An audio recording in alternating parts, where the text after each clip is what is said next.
I'm Carson. My life has always been defined by exploration.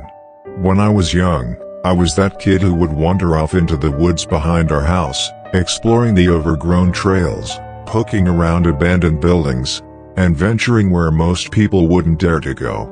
I guess that was the start of it all, the fascination with the unknown. But unlike most people who eventually grow out of their childhood curiosity, I never did.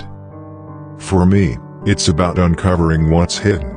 I've been a full-time urban explorer for years now, capturing the decaying remnants of human history through my camera lens and sharing those stories with the world.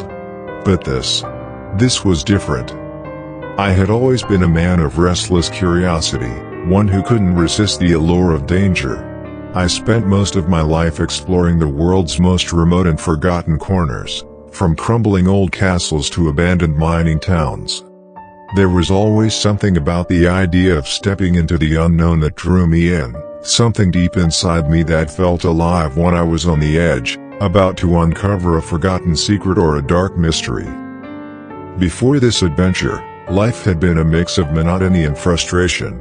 I had just failed a massive expedition, one that had cost me dearly. A contract to explore a remote island in the Arctic ended in disaster when an avalanche buried most of my team. We had been trapped for days before the rescue team finally reached us. I lost two of my closest friends in that accident, and though I survived, something inside me snapped. The rest of the world didn't seem to care, and I felt lost. My friends often joke about how reckless I am. But they're wrong. It's not recklessness, it's curiosity, the kind of curiosity that drives you to seek out the world's most dangerous, forgotten places. A part of me wondered if that drive would get me killed one day, but another part of me knew it was just what I had to do. The thought of a nuclear facility, long abandoned, sat in the back of my mind. A place no one had dared to explore.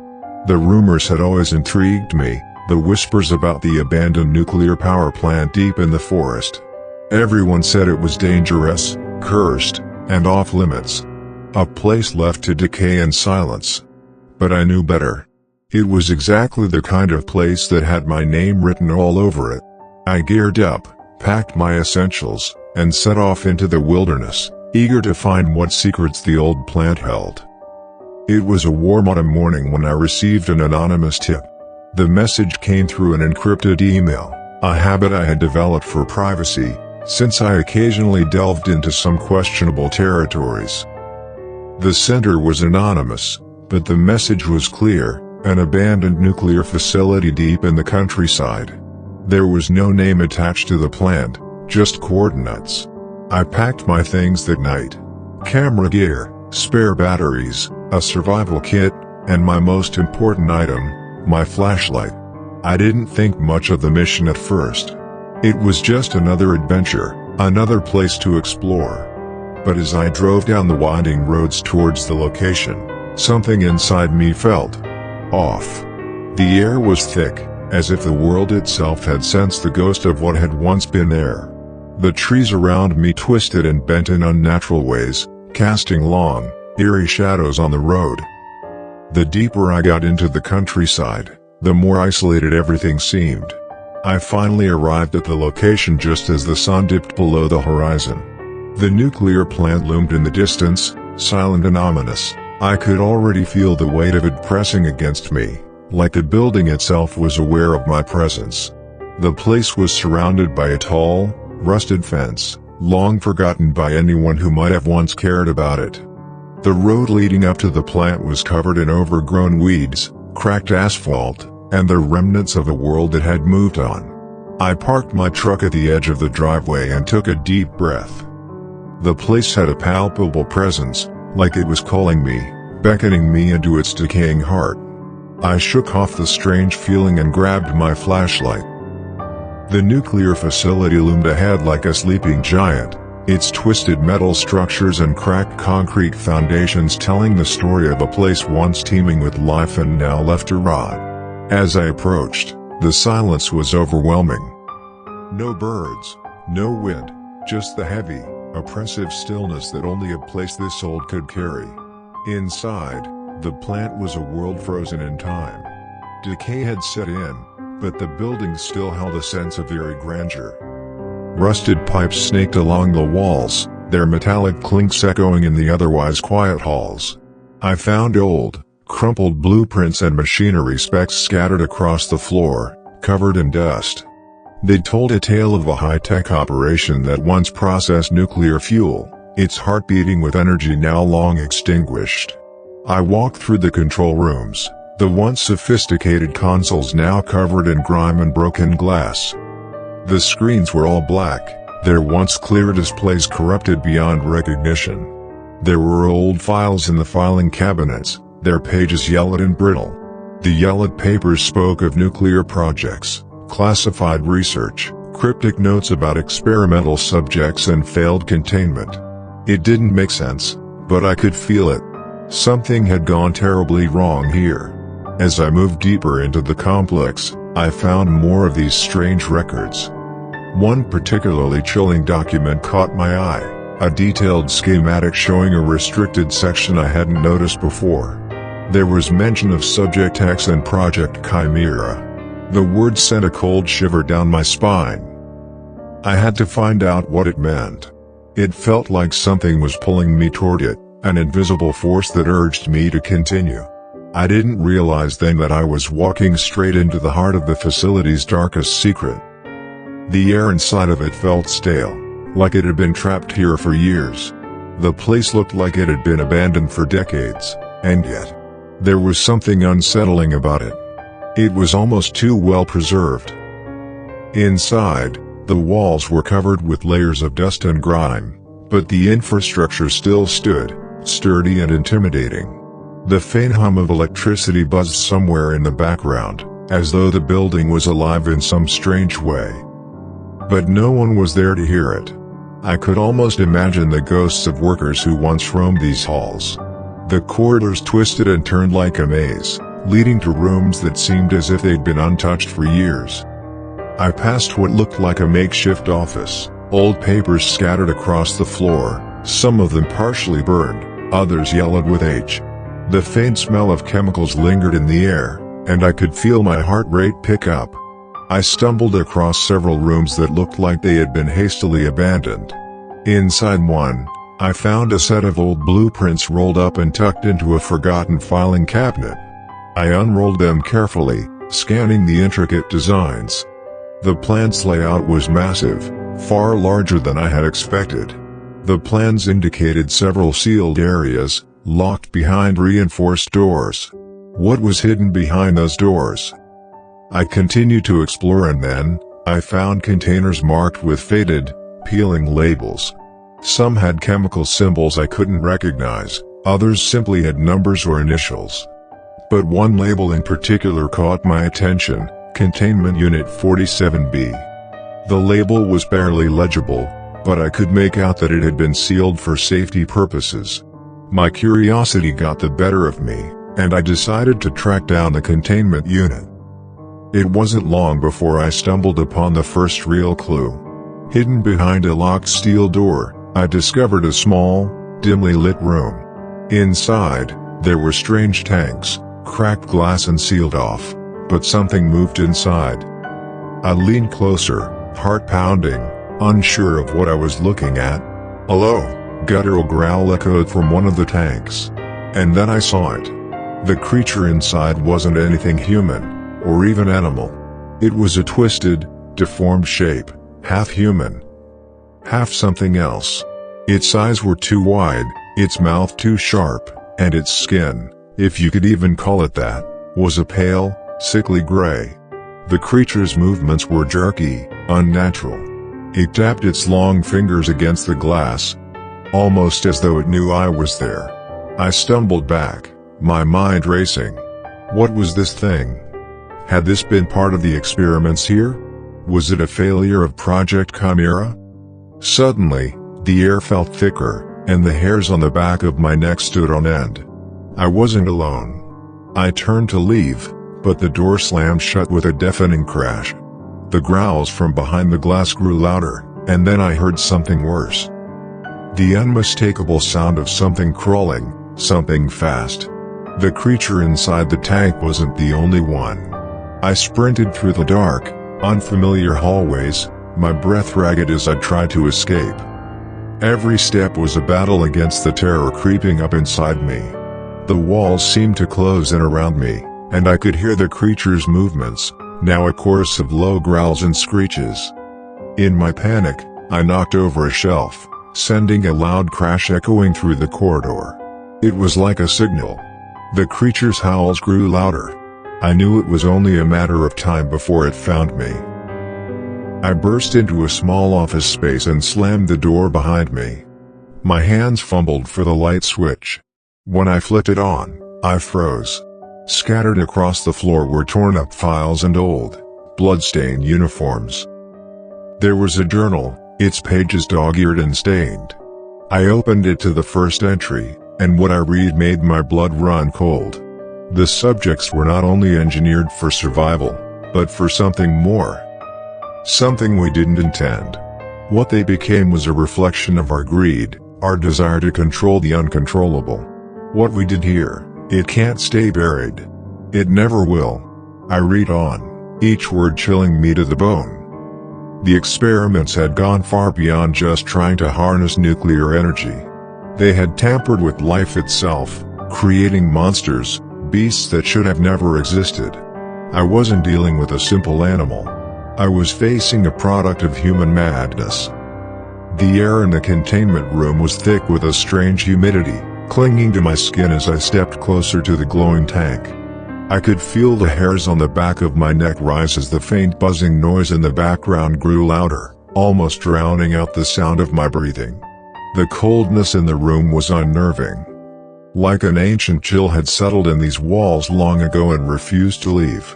Every step I took felt like I was crossing a threshold into something forbidden, something that should never have been uncovered.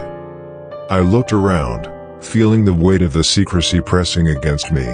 The entire room felt wrong. The machinery, the tanks, the layers of protective shields, everything in the room was built to keep something in, not keep something out. And whatever was inside the glowing tank, it wasn't meant to be observed. It wasn't meant to be remembered. I moved closer, trying to make sense of the figure trapped within the tank. It was unlike anything I'd ever seen. Its form was twisted and grotesque, more like an amalgamation of creatures than a single entity. The skin, if it could even be called that, was stretched thin, sickly green, with veins pulsating beneath the surface like they were trying to break free. The figure's limbs were too long, too thin, like they had been elongated unnaturally. It had no visible mouth, but there was something deeply unsettling about the way the creature's body seemed to ripple, as if it was alive in ways that didn't make sense. I wanted to run, but my feet felt glued to the floor. My eyes locked onto the creature's empty eye sockets, and I could swear that for a split second, it looked at me. The sensation was almost too much to bear. My stomach turned, and I staggered back, trying to pull myself together. Then I saw something else, a set of old, worn notebooks piled on a nearby metal table, each one covered in dust and time. Without thinking, I grabbed one, flipping it open to the first page. The handwriting was hurried, frantic, as if the person writing it knew they were running out of time. The words on the pages made my blood run cold. The pages were filled with cryptic and disturbing entries, each one revealing a darker truth about the plant's purpose. As I skimmed through them, I pieced together the horrific reality of what had happened here. It started with an entry dated several years before the plant's official closure. The plant had originally been used for nuclear research, the kind of work that was meant to push the boundaries of human knowledge. But then things had changed. Dr. Mikhail, the head scientist who had overseen the operation, spoke of a secret project referred to only as the core experiment. The journal described a series of unauthorized experiments that combined nuclear radiation with genetic manipulation. The goal was to create a new form of life, one that could survive the harshest environments, even radiation itself. But the results were disastrous. The creature, the one I had just seen, was one of the first successful creations. Though not a success in any traditional sense. The journal detailed horrific procedures where human and animal subjects were used in an attempt to merge organic life with radiation, turning them into superior beings that could survive in nuclear fallout zones. The tests were carried out in absolute secrecy, away from the prying eyes of the public and the government. Dr. Mikhail's final entry spoke of his growing concern as the creature began to evolve beyond their expectations. "They are not just surviving," he wrote. "They are adapting. They are becoming something else entirely. The core of what we are creating is no longer of this world. And we may never be able to control it." The last entry was scrawled in a hurried, trembling hand. "They are awake. And they are no longer confined." The pages of the journal trembled in my hands as I processed the horrors I had just read. The plant had not just been a nuclear facility, it had been a twisted experiment, a place where human lives were traded for monstrous creations. The creature I had seen was just one of many. And it wasn't confined to the tank anymore.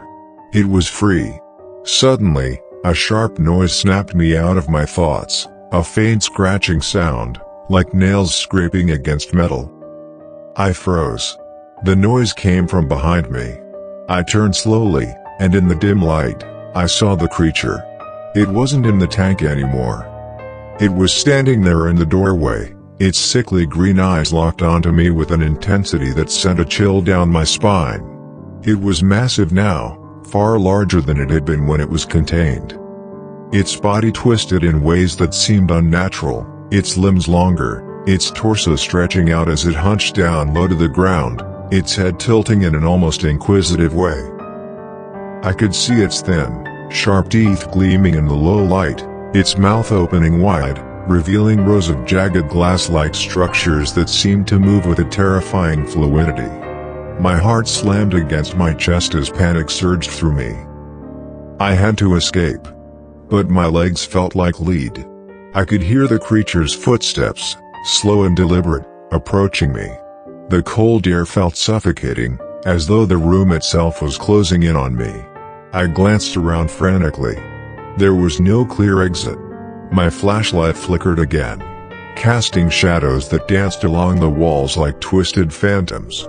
The noise behind me grew louder, the creature's movements faster, more erratic. I turned and bolted, running through the darkened halls. My mind raced as I tried to recall the layout of the plant, the map I had seen earlier. I had to find an exit, and fast. I took a sharp turn, skidding on the dust-covered floor. My flashlight bobbed wildly as I tried to keep my bearings. I needed to think. I needed a way to survive. As I rounded another corner, I saw a door at the far end of the hallway, a heavy metal door with an emergency exit sign above it. I ran toward it, my breath coming in ragged gasps. The creature was behind me, its clicking footsteps echoing louder with every passing second. I could feel it gaining on me. Just as I reached the door, I slammed my hand against the emergency release button. The door didn't budge. Panic seized me as I hammered against the door, my mind swirling in a frenzy. I glanced over my shoulder. The creature was there, inches away from me now, its arms outstretched as if to grab me. In desperation, I pulled at a nearby fire extinguisher mounted on the wall and swung it toward the creature. It recoiled, its grotesque form jerking back. For a split second, I had a window. I shoved against the door with everything I had, and finally, it creaked open. I darted through the narrow gap, barely squeezing through as the creature let out a guttural screech, its claws raking against the metal door behind me. I didn't look back. I couldn't. I just ran. The sound of claws scraping against the metal floor was closer now. I couldn't stay here. I bolted out of the room and into the next corridor, but the creature was already there. It was huge, its twisted form hunched over, barely able to stand upright, but it moved faster than anything I'd ever seen. It was only a few feet away, and I had no time to think. I turned and ran, my heart pounding in my chest. The plant was a labyrinth, and it felt like the walls were alive, closing in around me as I sprinted through darkened corridors. I ducked into an old maintenance room and locked the door behind me. My breaths were shallow, and I could feel the panic setting in. There was nowhere to hide. The creature's breathing was getting louder, and I could feel its presence just outside. I wasn't going to make it. And then, in the midst of the chaos, I remembered the emergency escape route marked on one of the maps I'd found earlier. It was my only hope.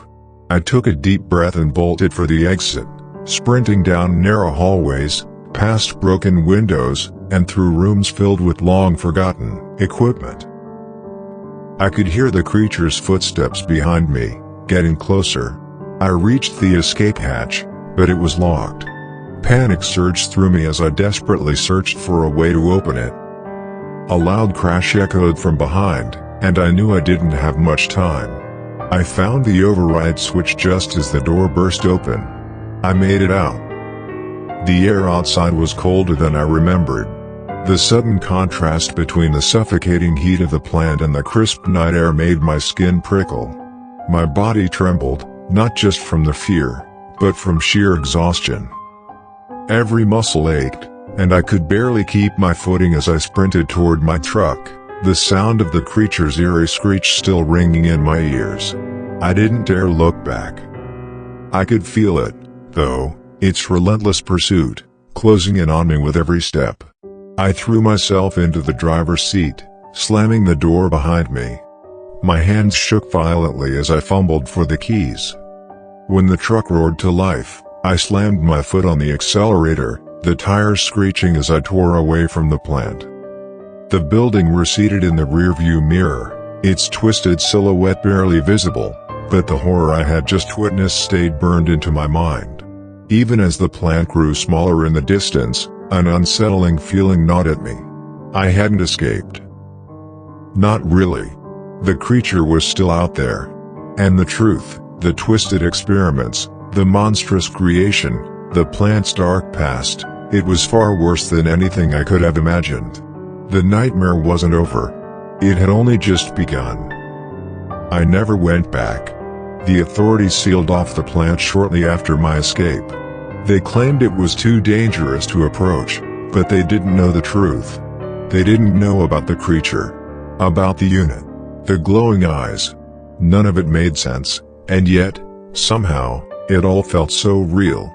But I couldn't shake the feeling that it wasn't over. That somewhere, hidden away in the dark corners of the world, there was another place like that one. Another door I shouldn't have opened. And in some twisted part of me, I think I know I'll find it. Therefore, if you happen to come across an abandoned nuclear plant, leave immediately.